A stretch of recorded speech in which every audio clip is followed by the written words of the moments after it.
Here's to good friends. Cheers. Cheers. That's sort of an oaky afterbirth. What was that? She did tell me to get a beer and some cheese fries over at Eskimo Joe's. That's very nice, lovely. I only hope you feel this way when I'm done. Because I could destroy this night in 2 seconds. Why is that funny? Well, I think it's a bit funny to be trying to define nothing. Smooth as a bourbon on a summer day. Strong as a peated scotch in the winter night. This is a fair warning. The Catholic Man Show is about to begin. Slap some bacon on a biscuit and let's go. We're burning daylight. Oh, the intro. Do. You just didn't run. It's okay. Bing, Let's keep bing, going. Bing, bing, bing, bing, bing, bing, bing, bing. That's it. And welcome to the Catholic Man Show. We're on the Lord's team, the winning side, so raise your glass. I'm Adam Minhan, sitting here with David Niles. Juan on the buttons this evening. We are sans Jimbo Baggins. I feel exposed. Anybody just don't walk in. Just don't break in. Come right on in, and like who's gonna be there to restrain them? Don't do that. Don't do it. We want to give a shout out to. I feel like that feeling when you're driving without your seatbelt on, because it's like, oh, I'm just going down the street in the neighborhood, and you're just worried the whole time, and it just feels. It's like wrong. I feel like I shouldn't be doing this. I feel at risk. That's how I feel right now. Without Jim. He'll be back though next week. Yeah. I just want to throw this out there that we don't coordinate our outfits ever. That's not something that we do, except unless we're doing a speaking engagement and we have to say you're wearing a suit, right? Like if I wear a suit and you show up not in a suit, you're gonna look like an idiot. We'll both look like an idiot. Right. We do coordinate an outfit in that occasion, but tonight, not today. Not tonight. We did not. However, we both look like lumberjacks. That was not planned. I feel like I look more like a trucker. Okay. With a hat. Sure. I look more like a lumberjack, most likely. No, you look like a poser lumberjack, kind of. Oh, thanks. You don't have a beard. Oh, okay. Just rub that in.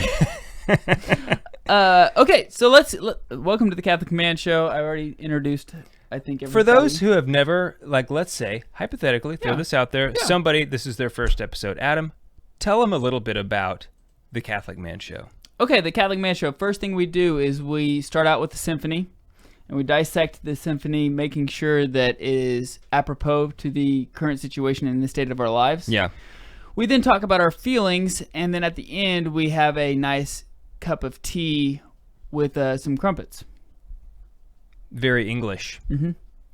No. I don't even know what a crumpet is. Is that like a biscuit, I think. Is it good? I have no idea. Does it have jelly on it? Oh, that'd be great if it did. I mean, I don't want to eat a dry biscuit. That's the thing. Right. Me either. No, okay. I'd rather have some gravy or some bacon. Is it slap some bacon on that biscuit and let's go, we're burning daylight. That was the intro of our song. I agree. Anyway, okay. So no, if this is your first time listening to the Catholic Man Show, we do three things. We open, review, and enjoy a man beverage. We highlight a man gear, and we have a manly discussion. Dave and I have been best friends for about, 30... Oh. You left one out. I don't know, 32 years, 31 years, 30 years. Well, how old are we? We're 34 years old. We did not know each other at age 2. In kindergarten. Right. Since kindergarten. Okay, so 29 years, 28 years. We live across the street from each other now. We grew up together. We went to the same parish growing up. We were in the same small faith groups growing up. We went to high school together. We lived together after college. And we started a Catholic radio station here in Tulsa by accident. And we started this radio show because we wanted something different for our radio station. Turns out that it is now on 15, 16 different Catholic or different radio stations, and it's a podcast. That is what we do on the Catholic Man Show. We got the idea of the Catholic Man Show we go to a lot of different Catholic men's groups. We have a couple different Catholic men's groups that we enjoy a beverage, talk about theology. We implemented those ideas into this show. I was distracted there for a second. Did you say the 3 things that we do? Yes, I did. Okay, good. Tonight's drink that we're having tonight is Deaston 12-year. Deaston or Deanston. Deanston. Deanston. Okay. Highland single malt Scotch whiskey. Simple, handcrafted, natural is what it says. It's a 46.3% ABV. I love it. You've already tried it? I tried it. Okay, we're on the Lord's team. The winning side. So raise your glass. And that's a little Cheers rude. to Jesus. A little rude that you've already tried it. That's what I got distracted on during While I was talking? your spiel. I got sidetracked. Listen, I've already heard this and story I took before. a sip and I was like, wow, that is good. Okay, so what were your notes? Other than this is good? Hang on. Okay, so Don't put me on record yet. The color is caramel. It's it is a dark color. Nice dark wooded caramel. The nose, it says. Well, actually, I'm gonna get you. Do we want to give Dave's notes before we give the official tasting notes, or do we want to? Yeah. Okay. Yeah. Okay. Good. Typically, whenever you're. I'm getting cucumber. Okay. Cucumber. Yeah. Okay. On the nose. On the nose, yeah. A little cucumber, a little muskmelon. Muskmelon? I don't even know what muskmelon is. It's sort of like a cantaloupe that doesn't taste very good. Okay. Yeah. What's about? There's other things. Palate. The finish? There's like, I say cucumber. There's like a crisp. Okay. You know what I'm saying? Sure. On the palate. Like, definitely a lot of like cinnamon, red hot candy. Okay. Some red hot candy. Just wow! It's so. This is a great finish. The finish is peppery. It's a long finish.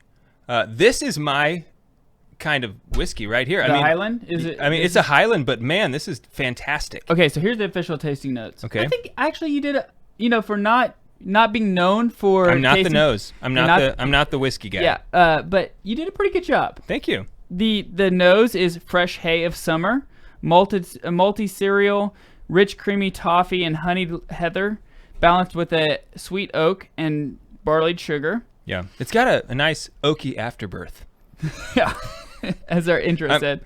I'm sorry, what? The palate said smooth, creamy sweetness with a hint of fruit, malty, honeyed spiciness, which is probably your red hot candy that you to said. me, it's like the cinnamon. It wasn't just cinnamon. It's like powerful cinnamon. Okay, and the finish says crisp and satisfying with a tingle of cloves which linger then gently fade away. I'm here and then I gently fade away. Here and I'm out. Fade away. Yeah, just fade What away. is that from? Is that from Dane Cook? I don't know. Maybe. I don't even want it. I get a lot of green apple. Yes, it is. It's from the with the coats. Yeah. I get a lot of green apple on the nose. I almost said apple. A lot of green apple candied. Man, why have I never heard of this? It's Deanston. Well, you have 12 because when we went to Oklahoma City for our whiskey tasting and cigars with Archbishop Coakley, we had the Deanston 18 year. Oh, okay. There. It's great. This is awesome. How much was this bottle? I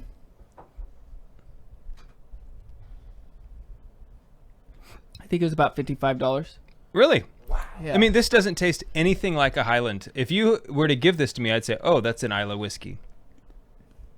I would not say that because it's not. There's no iodine. There's no. No, it's smoke. not iodine, There's no PD. But it's. Which are like the three things that. You don't think there's some smoke to it? No, I don't get smoke. At all. Okay. Well, but it's. I would actually probably say it's more of a I would have guessed a space side just because of the fruitiness on the green apple on the I think nose. all the spicy peppery maybe are what take me in that direction. It's very peppery. Yeah, I enjoy it. Me too. I think it's a good Highland. And it's different. Deanston 12 year. It's like I said about $55. More I believe. of this in moderation before I leave. It's a good Scotch. Dave, what are we doing here upcoming? What do we have on the docket? We're going to Pennsylvania. Are you going? I'm going. Did you get approved? Oh, yes. I did get my jury duty reassigned. Okay, because we had committed to it, and then right away I get the next couple days. Never had jury duty before. And you got reassigned? Yeah. Okay. Yeah. You just call them and they just said, that's what I said. That's no big deal. So we need to buy the plane tickets. I don't even think that you have to give a reason. I think it's like if you want it reassigned, they'll reassign it. Allentown, Pennsylvania is where we're headed. Yeah. on November 21st. We'll be there November 21st at the Cathedral. There's Less than a month away. Less than a month away. I'm so glad that somebody is doing a conference. I am too. It's good. It'll be good to just Like, get to together back with other guys. to regular, like get back to normal. Because we've done a couple virtual conferences, and they're fine. But you know what? I don't think they are. During the pandemic, like during the show, what else are you gonna do? right, You don't have an option. they're good options. It's kind of like for what we have. you're really settling for a virtual conference. That's my own opinion, but it's better than nothing. You know, it's a drastic improvement over nothing. So I'm really excited about this conference. There's still, like, for those of you who are like getting really worried right now that, oh my gosh, people are gonna die because of this conference, they're taking precautions and Right, and there's a limited number of people, and we're all social like distancing. just It's slow okay. your roll. Everything's fine. We're fine. Yeah, we'll be all right. everything's fine. We'll be all It's right. gonna be great. I'm excited so about it. excited about it. Yeah. Yeah. If you go to thecatholicmanshow.com, you can find out more information for that. Yeah, and I don't know if tickets are still available or not, but I don't either. I know I'm that not we're in I know charge. that we're going. We will be there, so that'll be fun. Totally fun. Got a buck. Yes. I We just went down and looked at its head in your garage. yes. Muzzle loading season has begun in. You have a muzzle loader? Yeah. Well, I personally don't. I have a friend Okay. down there that I was gonna say I didn't know you had a muzzle loader. Yeah, I want to so- I want to see that too. Right. So anyway, when we get back, we'll jump into the man gear. We're on the Lord's team. The winning side. So raise your glass. We'll be right back. Juan, did you make that Well, intro? we made the intro. We just made that intro, and we didn't add the bumper music to it. So what you have to do is load it into Cubase and export the whole first 12-minute segment. That's what I did for all the other ones. Yeah. So that's why you didn't hear any of the music. Hey, that's the we just have to wing it sometimes, Yeah. guys. Yeah. You just this- play the is music this- in your head. Is this too scandalous right here? Like, do I need a button? Do I need to go one more button? I do think so. I think so, I think too. it's a little scandalous. Maybe just to be safe. Let's play it. Oh my gosh, Juan. Okay. For those of you who don't know, Juan is over here in his Captain America onesie. Is that Captain America? And if you go to the camp out, you would know this. You've seen the Captain America onesie. Personally, I'm surprised it still is holding up. Yeah. I burned a hole in it today. That's crazy. Burned a hole in it. You were grilling in your Captain America onesie. It was cold outside. Alright, let's go. It was cold outside, so he's grilling in his onesie. Yeah. That makes sense.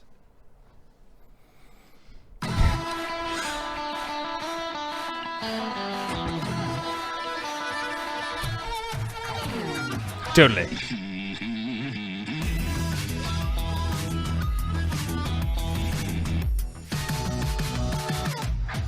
Welcome back to the Catholic Man Show. I'm David Niles here with Adam Minahan and Juan Posada.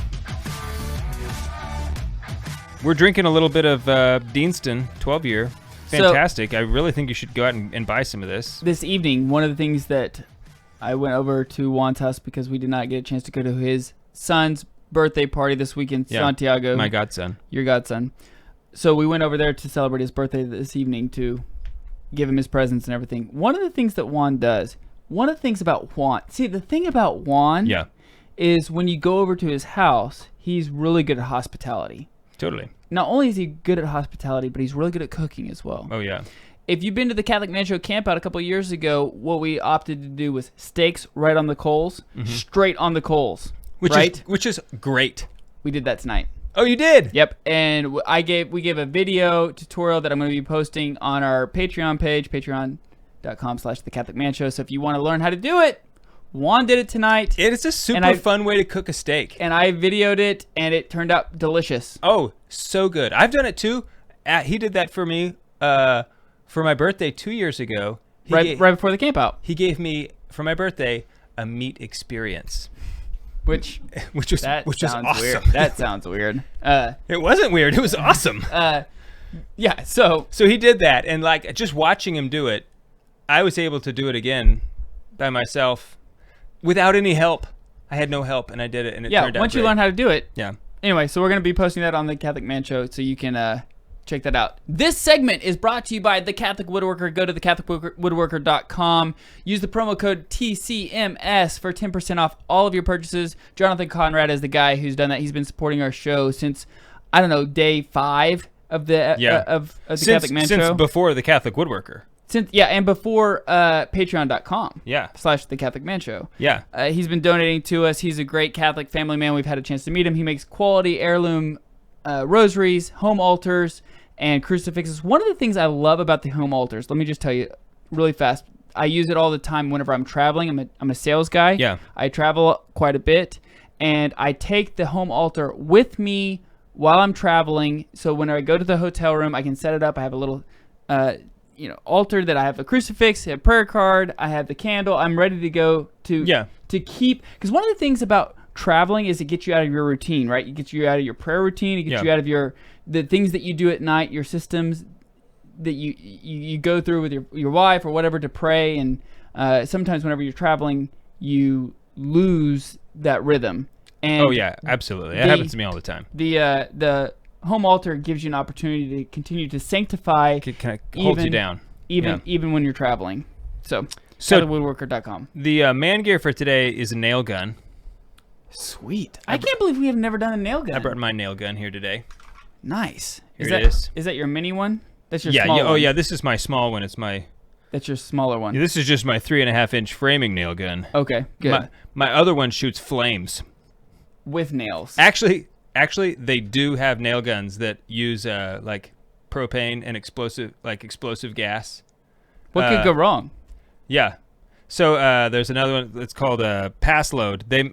They make a nail gun that you put a can of like gas into, and the benefit of them, they also have a battery. The benefit of them is that you don't need you're not connected to a hose. So if you're up on a roof, it's really nice just to be able to take the tool and not be connected to anything. They were kind of the first ones to go wireless, so to speak. Back in the day, this is they had the. They even have an app. You can just hit the button on your phone and it shoots the nail. Right. Well, no, because this was back in the day before lithium batteries, and so the battery would assist the gas kind of. Okay. But the back then batteries just weren't very good, and so you were always having to change the batteries. People complained about that. But these days batteries are much better, and so if you want to buy a pass load, like if you need a nail gun, those are really sweet. But they're like $300 instead of $170. How much is yours? This was $170. And what? So this is Metabo. Okay. Metabo is Hitachi. Hitachi, which was very, very good brand especially for nail guns, was bought out by Metabo, and so now same product, just different brand name. You're replacing the siding in your house, which yes. is why you got that. Is that so? correct? Yeah, I'm redoing the siding on my house. Or did you get that for your bathroom remodel? No, I just got it. Okay. Yeah, the siding was rotting, and so I pulled it off. Ended up having to replace all of the plywood around my chimney, the OSB board. Yeah, dude, and I got up on that ladder. It was a little nerve-wracking. Yeah, I'm actually really proud of the pulley system that I rigged up. That is nice. Because those it's something to be proud of. Those plywood sheets, they're probably 60 pounds. Mm-hmm. And this is the top of my maybe not that much, but yeah, 50 pounds. I mean, it's hard to say.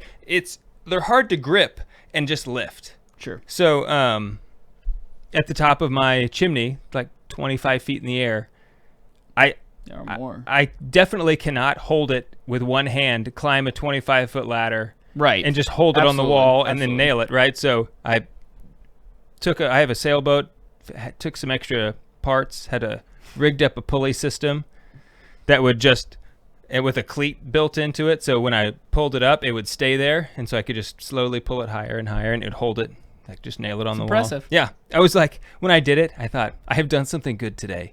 Like this, I beheld my creation and said, it is good.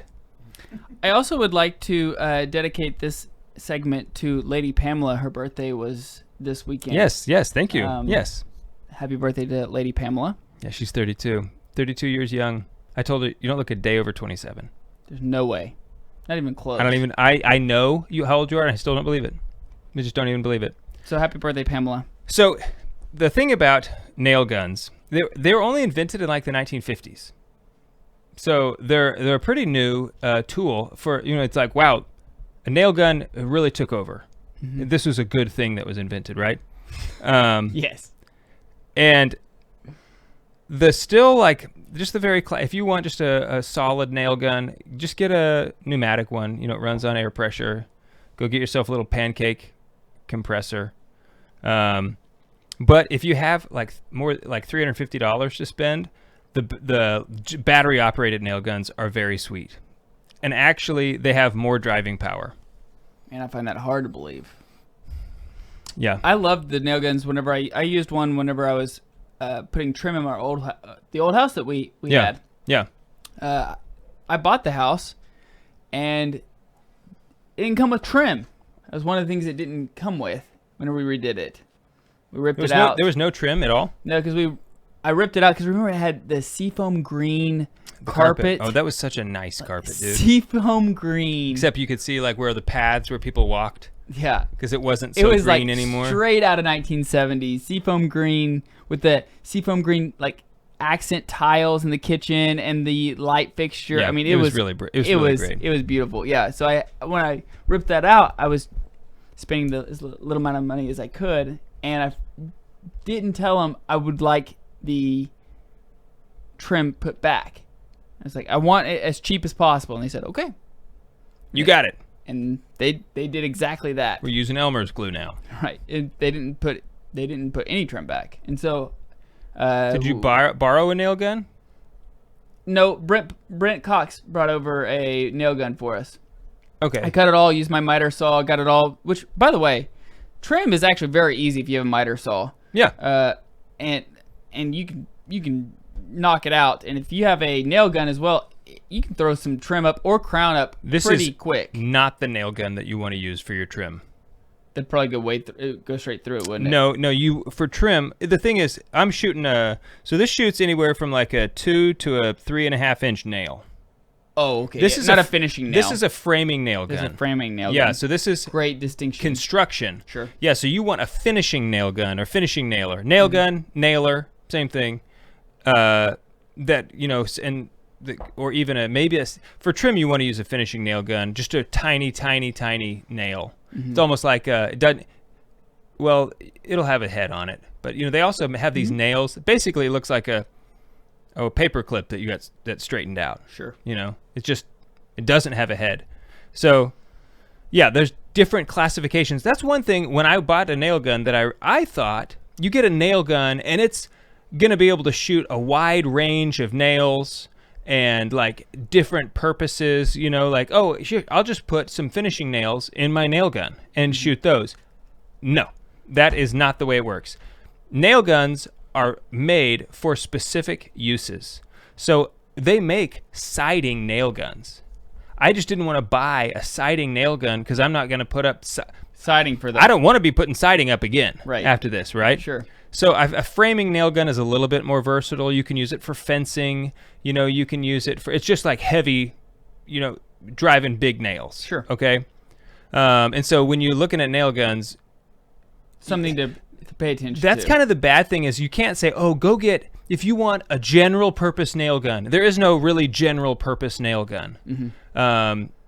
Because it depends on what your general purposes are, right? In many ways, you could go get a a finishing nail gun, and that is going to be relatively general purpose. I mean, like if you're building cabinets or a bookshelf, like I'm going to be building another bookshelf for Lady Pamela. For me? That's what she wanted for her birthday, was another bookshelf to match the other one. So I'm going to be building another one of those. So a finishing nail gun will handle all of that stuff. If it's for inside, finishing nail gun. If it's for outside, probably a framing nail gun. Sweet. Okay. We're going to talk about the plagues tonight. The plagues! I'm interested. It's your topic. I'm not an expert at it. It's going to be cool. You're a very expert. I watched a Tim Gray episode. So you know. So I know. You know things. And then I stayed at a Holiday Inn Express. And then even Tom Bodette left the light on for He you. He did. We'll be right back.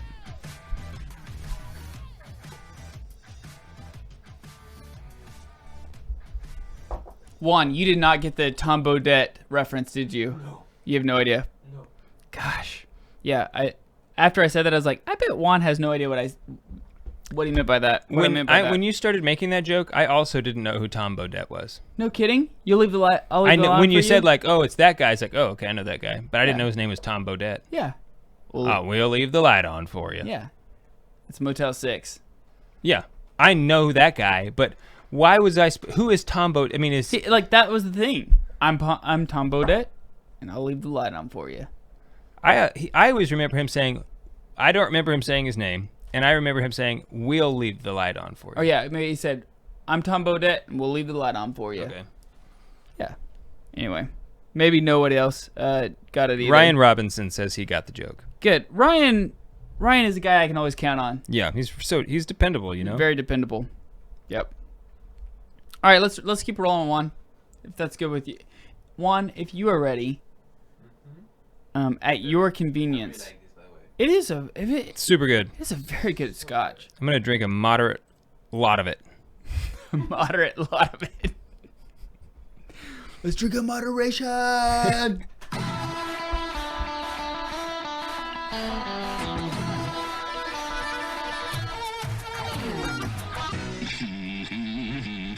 Welcome to the Catholic Man Show. Welcome back, I guess is what I should say. We're sipping on a little bit of Deanston 12 year. Talked about the nail gun. Also, if this episode so far has just been so riveting for you, where you thought, these guys, I need to give them money. A rivet gun is much different from a nail gun, just so you know. Those are Very good distinction. both in the fastener family. Very good distinction. Yeah. But you can go to patreon.com/The Catholic Man Show. We are about to start in 2021. This is exclusive news. We haven't let anybody else know this. Do I know about this? Except for Patreon. Do I know it? Yeah, you know. Okay. We are... Because sometimes you literally do make things, announcements about the show. and you're like, huh. On the show that you didn't tell me first. Right. I do that sometimes. Cool, bro. Yeah. We are having Carlo Broussard do an 8-week course exclusively for our Patreon members on St. Thomas Aquinas' 5 ways. And he is going to be developing like I said, an 8-week course where Dave and I are not the moderators, but we just kind of give a little bit of feedback. We're the color guys. We're the color guys to his talk, and then we take live Q&A sessions to our patron members. You can go to patreon.com/The Catholic Man Show. Anybody above $10 a month, $10 and above, will have access to the 8-week course on St. Thomas Aquinas' 5 ways that he's doing exclusively for us. Carlo Broussard is an apologist at Catholic Answers. You can go to Catholic.com. I think it's funny that the 5 ways, so complicated, it takes 8 episodes. It would actually take probably 52 episodes, I would imagine. 52, yeah. A full year. A full year. To skim the surface of it. Mm-hmm. But anyway, okay, so we're talking about... Just for the first pass, that's what you're saying. First pass. Yeah. So we're talking about the plagues tonight. Yeah, we are talking about the plagues. So Pamela and I, we do this Bible study with some other families, and we are all a big fan of Dr. Timothy Gray, Dr. Tim Gray. Mm-hmm. He is awesome, okay? Anything by him is just going to be great. So right now... They reached out to us asking if he wanted to be on our show. Should we have him on? We should have him on, shouldn't we? Did they ask us that? Yeah. Yeah, we should definitely have him on. That's a silly question. Okay. Well, I get a lot... Yeah. Okay. Yeah, we should have him on. Okay. See if he'll come over. Okay. We'll see. Bring him here. That's what we need to do. So right now we're going through Exodus. Exodus is great. You know, we did Exodus 90 last year. And, well, actually, it was earlier this year, but... Exodus. Was it this year? Yeah. It was. Because we finished, like, right as the shutdown was happening, kind of. I mean, the shutdown was already happening. Anyway, so when you do Exodus 90, you read the book of Exodus, and you kind of get, like, a little bit of a Bible study in the commentary. Just a little bit. So, but I had no idea. There's so much I didn't know. So the book of Exodus. Shocker. Yeah. It was originally you called. know a lot. I know some things. You know a lot about little things. I know more than nothing. But it was originally called the Book of Names.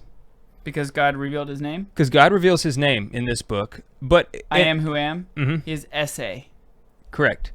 And if what is you his essence? His essay. If you keep that in mind when you read the book, you see how important names are in the narrative of the story. Okay, which I'm sure we'd be go over with Carlo Broussard. I'm sure, because of the 5 ways. Yeah, the essence with the essay. Yeah, the name. Anyway, go ahead. Yeah, I agree.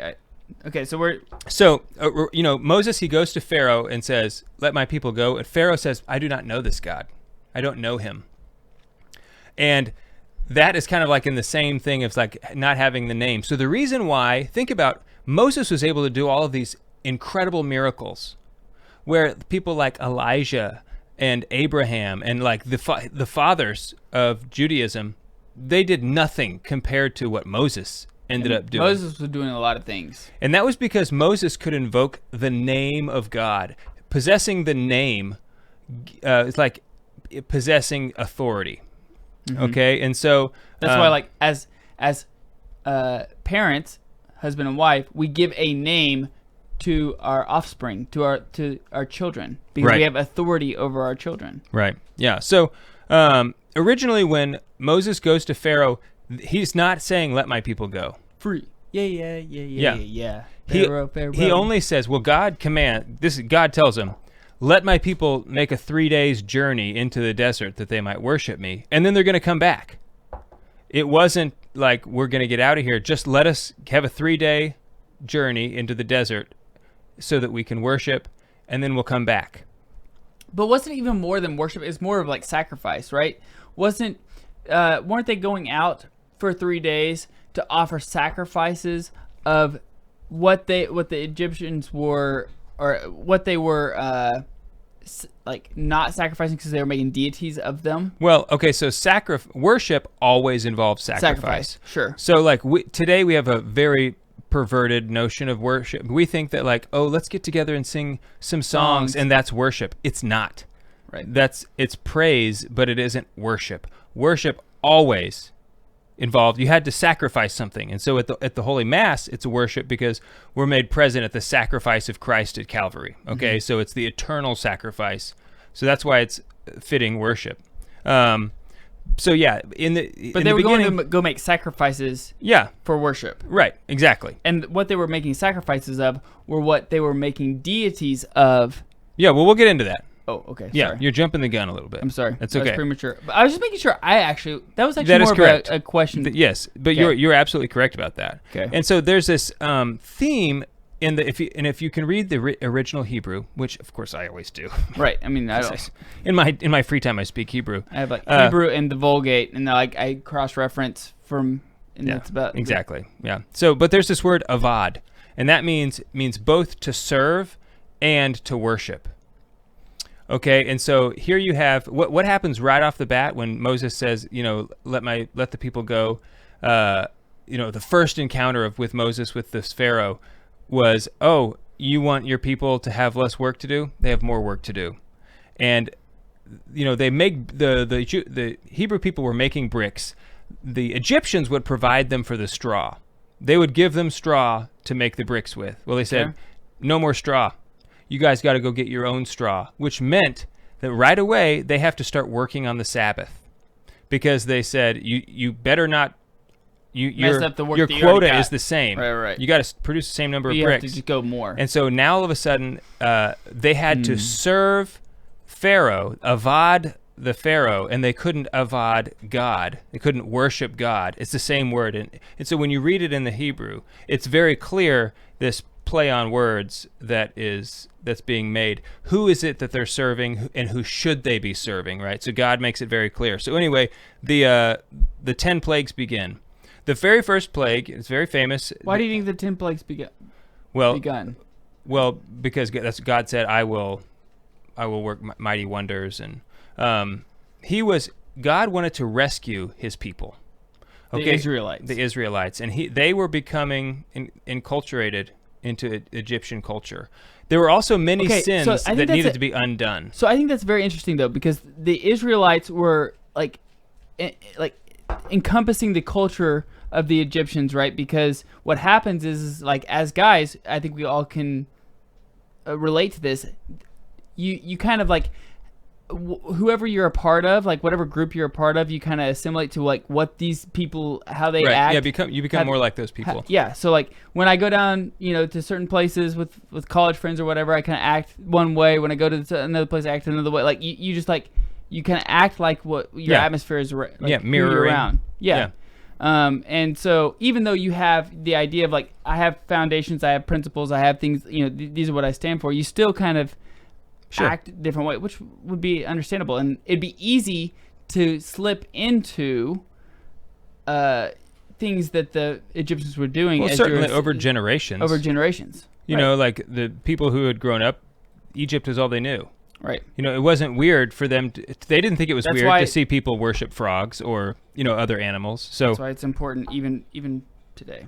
But the big crime that it seems like made God spring into action was the death of the innocents, when the Pharaoh took the Hebrew boys and threw them into the Nile River. And so the very first plague it really echoes this, when you have the river turning into blood. Okay, and so what I want to draw out is that every single plague is specifically pedagogical. It is meant to teach a specific thing, and what God is systematically doing is destroying and dethroning these Egyptian gods that were so important to the Egyptians. Okay, and that the Hebrews had begun to worship as well. Okay, so the very first one, the Nile River, the god associated was the god Happy, Happy. His name's Happy. He was considered the source of life. I'm happy.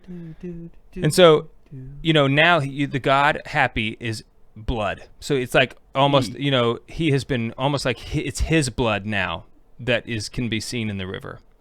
The second one is very interesting, was the frogs.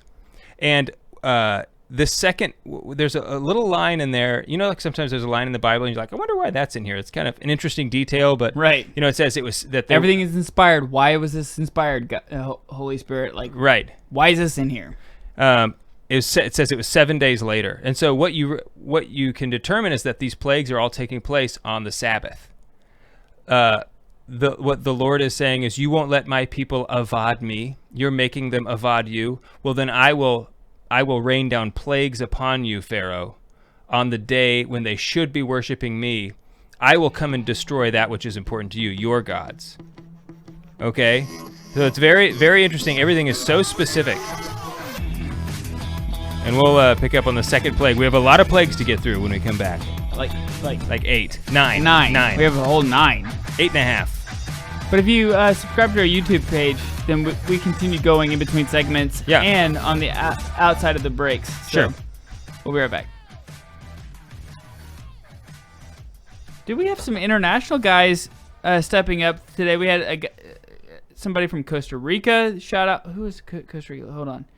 Natalie from Natalia. I'm sorry. Natalia from Costa Rica. I don't have my contacts in. I've been to Costa Rica. I have not. And then we had somebody else from Brazil. I don't know how to say his name. Caio. How do you say that, Juan? What is it? Caio. Ciao. No. I don't know. I'm sorry. Caio, yeah. Mr. Cesar. Caio. It's embarrassing. I'm sorry. Okay, so we got a lot to do. I'm going to interrupt you about 17 times in this last segment, and you still need to get through them all. Okay, I'm gonna. Huh? You need to stop singing.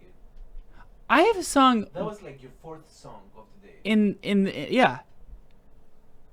Dude, you're not even allowed one song. Okay. You're right. You're right. I don't disagree. I didn't realize you'd done 4 songs. I've been singing like as you've been talking sometimes. And just kind of. I was ignoring you. I know. You did a really good job of that, but other people have not developed. It was very rude, I'm going to tell you. That skill takes many years of friendship. to be able to do that. I'm gonna block you. I'm gonna keep again with the plagues. Oh, he's Kyle. Oh, that's how you say it, Kyle. That's what he just told us. That's really how you say it? Well, I mean, that's what he says. Look Look at that. it equals Kyle. That's it transliterates into Kyle. Kyle, it's great to have you on. I appreciate it. Appreciate you tuning in. Obrigado. Obrigado. Yeah, what's the thing that they say in Costa Rica is like something to life or like viva via Mexico. No. What is it? Natalia. Let's keep going. What's the thing that they say in Costa Rica? Aloha. I went on my honeymoon down there. It was great. Costa Rica is awesome. That's what they say in Hawaii, not. I know that. Everybody knows that, Adam. Yeah. You think you're so funny tonight. I guess so. Ridiculous. Okay, I'm ready, one.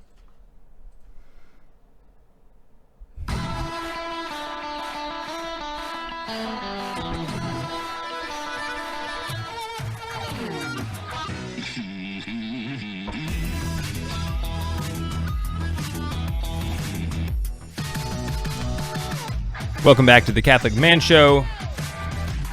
I'm David Niles, here with Adam Minahan. We're talking about the plagues. In the first segment, the first segment of the topic, the third segment, the last one we did, we were able to make it through one plague. So I'm hoping we can make it. It's going to take teamwork, Adam, for us to get through this, okay? That means, Adam, be quiet. Don't sing anymore. Pura Vada is Pura Vida. Pura Vida. Pura Vida means pure life. There you go. One. We basically speak it. So Are you laughing at me or Adam?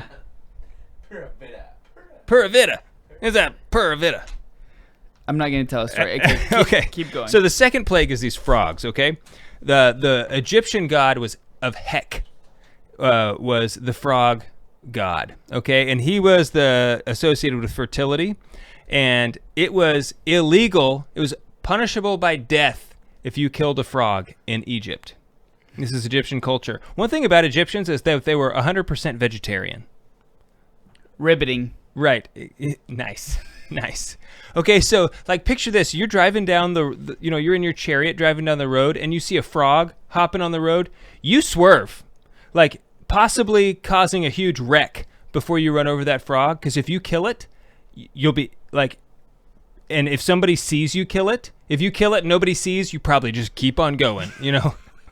But if someone sees you do it, you get the death penalty for killing the frog, okay? So imagine this. You'll just croak. Right, yeah, exactly. You will. Because I always thought, what a silly, plague. Is this really a plague? It seems very inconvenient that there's frogs everywhere, but what's the deal? Only when you understand the culture of the time do you realize how terrifying it would be to have your place overrun with frogs. And even in the biblical account, it says, they're in your kneading bowl, they're in your beds, it's like you find one inside and you open the door to let it out, and you're being real careful with it so as not to hurt the frog, and 4 or 5 more jump in when you open the door. It just, the whole life, totally arrested. And it was so much where you couldn't not kill the frogs. Okay, so here God is making the Egyptians kill their own God. Okay, and so here it's so powerful. And then Pharaoh says, "Okay, fine, Moses, make the frogs go away." And he says, "When do you want them to go away?" It says, "Tomorrow." Moses says, "So that you will know that the Lord is God." It will happen exactly when and all of a sudden, the frogs go away. So they just hop along. Right. Yeah, they just went about their way. Yeah. So the next one is the lice from the dust of the land. The Egyptian god Seth was the god of chaos, and he was represented by grains of sand. Okay, and this is up until this point, Pharaoh's magicians or his priests had been able to replicate all of the signs that he had done. In fact, one interesting thing about the staff that turns into a snake, in the account, the word for snake is tanin, but it doesn't say that his staff turned into a tanin. It turned into a tanina or something like that, and that actually means crocodile. So or like river That's monster. a big difference. It turns into a river monster. It's a big difference. Yeah. A dinosaur. So, like, yeah, that would be a big difference. Oh, you kind of turned into a snake. I get it. You know, like, it's already kind of snake-shaped. Right. But if a staff turns into a crocodile, that's a horse of a different color. Sure. And also, if a snake is eating the other snakes that the magicians made, that's one thing. But if it's a crocodile eating other crocodiles, once again, that's at a new level.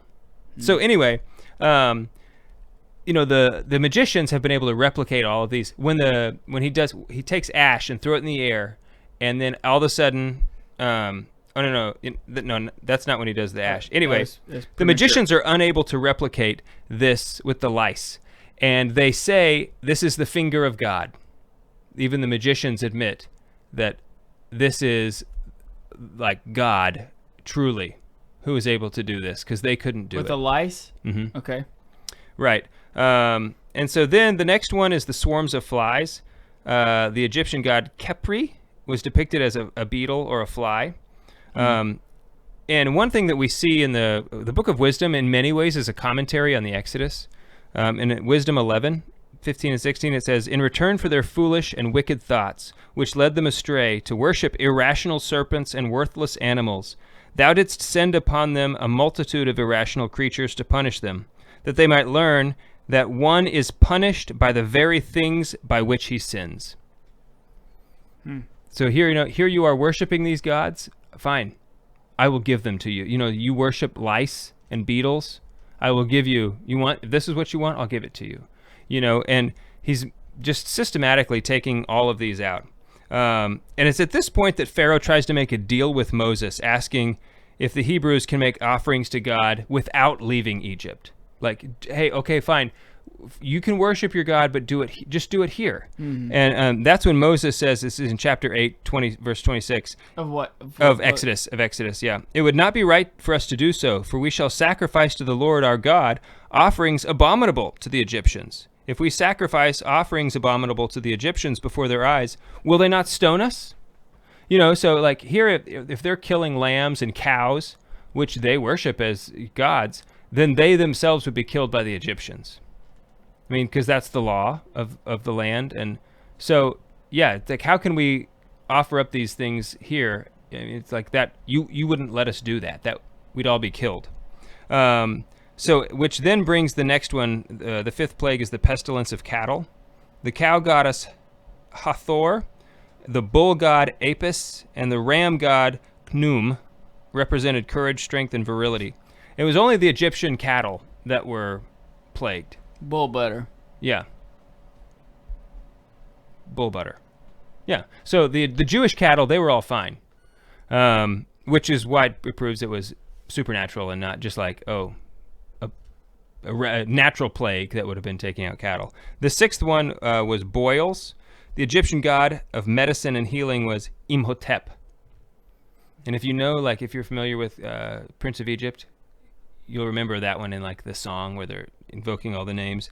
So Moses is in Pharaoh's court. This is where he throws ashes in the air, and the Egyptian priests, it says they cannot stand before Moses. And this is because most likely the boils were bleeding, which would have made them ritually impure. And so they couldn't stand before Pharaoh because they worshiped Pharaoh as a god. Mm-hmm. And interestingly enough, the Jewish people would later on adopt this same practice of blood making you ritually impure, so you wouldn't be allowed to go. So here, by this one, he's taking away the priests. I mean, the very religion of Egypt is being dismantled because the priests themselves have now been made ritually impure. Okay. The seventh plague is hail. The goddess Nut was the protector of weather and sky. And so like now it seems like she's punishing them, kind of. But then locusts. The Egyptian god of insects was Sobek, and Anubis was the god of the fields. And locusts would be so annoying. Oh man, it would be. And what it says is that an easterly wind arose, and like that doesn't mean much to us, but the geography here, and it was locusts never came from the east. They always only came from the south or the west. So the fact that it was these locusts coming from the east is also symbolic. Coming from the east. Our churches face Ad east. orientem. Right, exactly. So the fact that they came from that way was what proved to them this is a plague. It's not a coincidence. Then the plague of darkness. So this was the god Ra or Re, either one. He was the god of the sun and believed to be the creator of the world and the giver of life. So the darkness lasted 3 days, and it was once again only on the Egyptian side of town. And Ra was considered to be the most powerful. And so here is God saying, "Oh, this is your most powerful God. I'll just blow him out like a candle." Yeah, he's no big deal for me. And then finally, the 10th is the death of the firstborn. So Pharaoh, like I said, Be the worst. Yeah, it would be. He was worshipped as a god, and his firstborn son may also have been worshipped as a god. This is the first time that the Hebrew people need to do something in response to the plague. So up until this point, they don't do anything. They just sit there and God plagues the Egyptians. So for now, they're having to, the Egyptians... They take a hyssop branch. Yeah, but they have to now kill a god themselves. See, up until this time, they haven't had to do anything. Now, the Egyptians worshipped lambs. In fact, historians record that fact up until the time of Jesus. They were still doing it.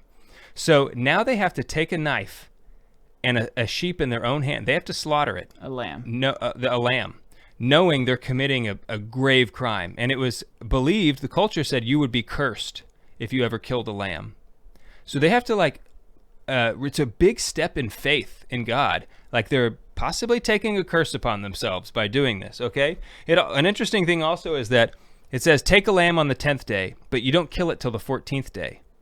And that's because many of the Egyptians were not many of the Hebrews were not circumcised. They had been relaxed in their, Hebrewness, really becoming more Egyptian. And then you kill the lamb and you take a hyssop branch and put it over the doorpost, which is a hyssop branch that they used when Christ was on the cross to raise up to give him wine.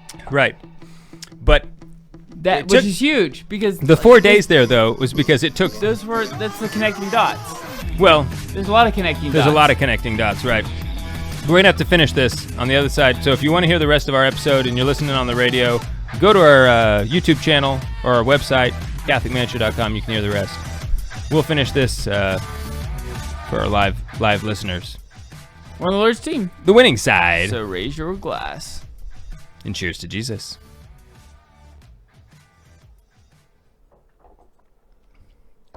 So, I think, there's like the hyssop branch. That's one of the, there's so many connections here. Right.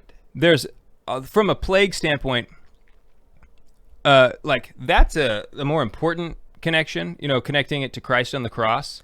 But just and that's what I wanted to make sure we do is connect everything to Christ on the cross. But there's still a first, there's a message that needs to be heard first, I think. For the people at the time, the New Testament didn't exist. I was trying to move it forward quickly to get there because we only had a minute left in the actual segment. Yeah. So but this circumcision thing.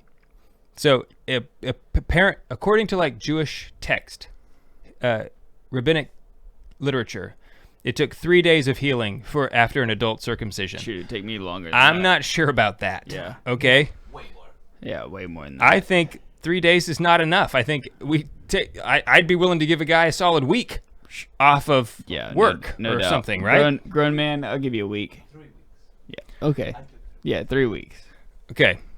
Juan says 3 weeks. Yeah. I'm inclined to believe him. Yeah.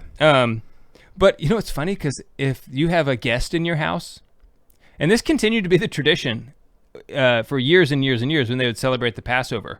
You could not eat the Passover if you were not circumcised. And you couldn't stay in the house during the Passover if you weren't partaking in the Passover. So it's like, hey, I'm so glad you're staying with us, Adam. We're so glad to have you for company this week. I have something that we need to talk about, okay? We need to do something, because tonight's Passover. So anyway, that's why they were to take the lamb on the 10th day, but they don't slaughter it till the 14th. The Egyptians worshiped sheep, like I said. So yeah, here God is asking the Egyptians to kill a god themselves. The blood of the lamb on the doorpost, on the doorposts it was like a public sign of incrimination. So God was asking the Hebrew people to incriminate themselves, humble themselves. Well, and like he was forcing them out of Egypt because the Hebrews didn't want to leave. In fact, it's even in the Exodus story where they tell Moses, like, no, we don't want to leave. We want to stay. We're hoping you could like get us some better terms for the, they need to provide us hay like they were doing before, and if we could have an extra day off, that would that's the kind of rescue we're looking for. So God had to make the people leave. You have to choose, do you want your firstborn son to die, or do you want to put the blood on the doorpost, and in the morning you got to get the heck out of here. So that's why they were eating with their loins girt, with the staff in their hand. They weren't letting the bread rise, because in the morning when the sun rose, all the Egyptians were going to see that you have blood on your door, and you committed a crime, and guess what? You gotta get the heck out of here. We're here to kill you because you committed deicide against one of our gods. It was like, I forget who said this, if it was Brant Petrie or maybe somebody else, but like I think it was me. God could get the Hebrews out of Egypt, but he had struggled to get the Egypt out of the Hebrews. Oh, that wasn't me. That's like you can get a country out of a boy, but you can't get, or you can get the boy out of the country, but you can't get the country out of the boy. Yeah, just like that. So the 10th plague teaches us that, as Dr. Tim Gray says, liberation can only come from liturgy. Okay, that makes sense. Liberation can only come from liturgy. Because liturgy is work. Avad. Yeah. Avad me. That's what God is wanting us to do. Come and worship me, serve me. And so, it's like, this is where we learn that freedom isn't from something, it's for something. Freedom is never simply from things. Freedom is for something. Okay, so, freedom is the ability to choose the good. If the good doesn't exist, it doesn't matter that you might not have oppression in your life. You're not free if you don't have that good to choose. Yeah, right, exactly, the ought. You ought to do it. So this concept that liberation can only come from the liturgy is just that's just so beautiful. And it's, like right there, because it was liturgy that they were doing. You had to eat the lamb, so you had to do all of these things. And if you didn't, there were not only spiritual consequences, natural consequences. Your son was going to die. Pretty heavy stuff. And so it was all to free the people mentally, emotionally, because they needed to know that these gods that they were worshiping were senseless animals, as it says in Wisdom. Another thing that I didn't talk about, which I wanted to talk about because I think a lot of people wonder about, is God hardening Pharaoh's heart. Because 10 times God, it says... I mean, we actually didn't even talk about, like, why is Moses going to Pharaoh? Like, what? Oh, yeah, I know. I mean, we didn't really even talk about... There's a lot of stuff we didn't talk about. This is like, one of the most important stories in the whole Bible. No. I didn't say it's the most. I said it's one of the most important stories. Okay, I can at least think of two. But, yeah. Okay. So, because if ever there is something that foreshadows Christ, this is it. I mean, it's like super big. But that's one thing people ask a lot about is, it seems kind of mean that God is hardening Pharaoh's heart. It's almost like he's picking on Pharaoh. In an unfair way. A couple things about that is that 10 times Pharaoh, it says in the Bible, he hardens his own heart, and 10 times it says God hardens his heart. So there's a balance there. It's not just God. It's also Pharaoh choosing it himself. But this is a really good analogy. If you put clay and marshmallows in the sun, one of them will harden and the other one will melt. The sun is the same. So you could say the sun hardened the clay. And you would also say the sun melted the marshmallow. So this is like God. God is not doing anything different, or he's not picking on Pharaoh. God is simply being who he is. And because of who Pharaoh has made himself, God has a hardening effect on him. Because of who Pharaoh, the choices Pharaoh is making.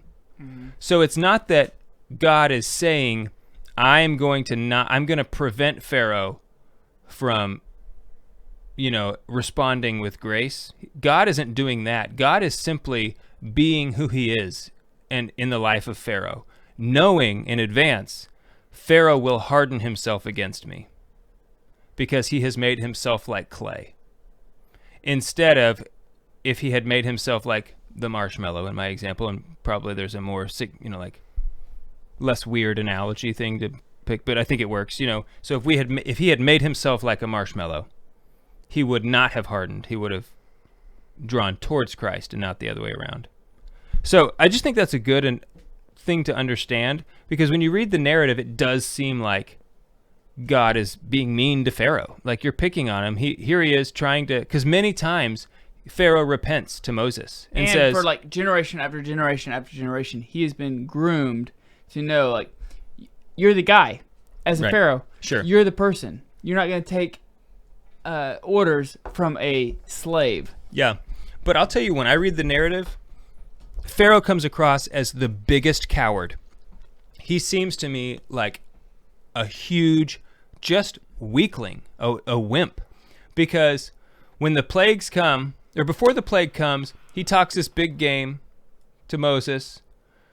Say, no, people can't go free, blah, blah, blah, blah, blah. And then the plague comes and he whines and says, okay, fine, your people can go. And then Moses makes the plague go away, and then he changes, oh, no, they can't go anywhere. And all the while, he doesn't do anything to Moses. Like Moses is in his court when he throws the ashes in the air, and his priests break out in boils. I don't know about you, but if I was Pharaoh, I'd have said, kill that guy. Take that Moses. I don't want to see him ever again. You take him and you spread his blood across every street in my city. I'm Pharaoh. I don't care about you. Glad you weren't Pharaoh. But he's fair. It was like his father who had all the Hebrew babies thrown into the river. They don't care about killing somebody. And here someone comes in and they challenge your authority. You're Pharaoh. You are the morning and the evening star, as he says in Prince of Egypt. I mean, I assume that that's based in reality. I mean, it seems pretty legit. What are you laughing at? Nothing to do. Keep going. What are you doing, Juan? Anyway, I don't get why he doesn't kill him. He should have killed him. But he doesn't. You know why? It's because he's a coward. He's afraid of Moses. And I think he's also afraid of his people. I think he had advisors and, people of his court who would say, hey, you shouldn't be giving in to that Moses guy. But he's afraid of the Moses guy. And so he's just a big coward. So he caves into one person and then he caves into the other. And he's just like, whoever is in front of him now is who he's caving into. That's how he comes across to me. Just a big wimp. I don't know. What do you think? Sounds good, man. That's all you have to say? Sweet. I'm good with that. Okay. I mean, I agree. I think he does sound like a wimp a lot of times. I think that, like, if I was trying to put myself in his situation, I'd be very confused, right? Because all of his life, he is groomed to know, like, you are the person. Yeah. Like, it doesn't matter what this guy says. It doesn't matter, like, what he's doing. Like, you are the guy. And so for you to be the guy and things not go the way you think it should go would be very confusing and very you would have a lot of pride that you have to swallow and say like, okay, in humility, maybe you are right. Maybe I am wrong. Yeah. And that wasn't part of the culture at that time. That wasn't something that you would do. Like, kings don't do that most of the time. Bad kings definitely do not do that at the time. Yeah. Pharaohs, whatever, whatever you want to call them. Yeah. That's not what they do especially bad ones. So I think that he was trying to just be like, I'm just trying to carry my father's name. I'm trying to not be the weak link in the chain. And so I'm going to double down every time I get wrong because I'm supposed to be the god. I'm supposed to be the deity of this land. Right. So every time that, okay, you showed me wrong this time, well, I'm going to double down so next time I won't be wrong. And it turns out he's not right. So he's he's exponentially getting worse. You know what also is weird? As they were leaving Egypt, the Egyptians came out and gave them all their jewelry. I don't know why they did that. I mean, it fulfills a prophecy that when I call my son out of Egypt, he will be enriched. And so the Egyptian people, as the Israelites are leaving, are just like giving them their jewelry. And jewelry was very, very big in Egyptian culture. So I just don't understand that. Like, why did they do that? It's weird. But they did, and then the Hebrews ended up turning it into a golden calf, and they messed up again. Yeah, look where that got us. So the golden calf, in many ways, was like another Eden event. After Eden, everything was different. After the golden calf, that was another like turning point. Everything was different. Yeah, because God tried to get them away from worshiping idols, and he finally got them away from worshiping idols by getting them out of Egypt. And then what they do as soon as they got out of Egypt was they made an idol to worship. Right. And it was like, you guys are so dumb. Like, why did you do this? Very, very dumb. And it's hard for us to understand, though. No, it's not hard for us to understand because how many times do we do the exact same thing? We do the exact same thing. We continually go to confession and we say we do the exact same things over and over and over. But it's hard again. to understand why you would feel the need to worship a golden calf that you melted. No, it's not for me. I mean, I understand that you're speaking golden, you're speaking symbolically, and I'm not. I'm saying literally, it's hard to understand the draw of taking all your jewelry and melting it into a cow, and then like saying, "This is your God, O Israel, who brought you out of the land of Egypt," and worshiping it. Like, that seems like a really dumb thing to do. But we weren't. But that was their culture. That's what they did. And they thought that it mattered. Right. So. But what I was saying with like afterwards, it was different. That's when, before the golden calf, the fathers all had priestly authority. Just you're the head of your house. Priestly authority was just inherent. And then after, it was relegated to the Levites. That's too bad because, I'd like to have some of that. Because they wear the pants in the family. Right. Yeah. Nice. All right, let's get out of here.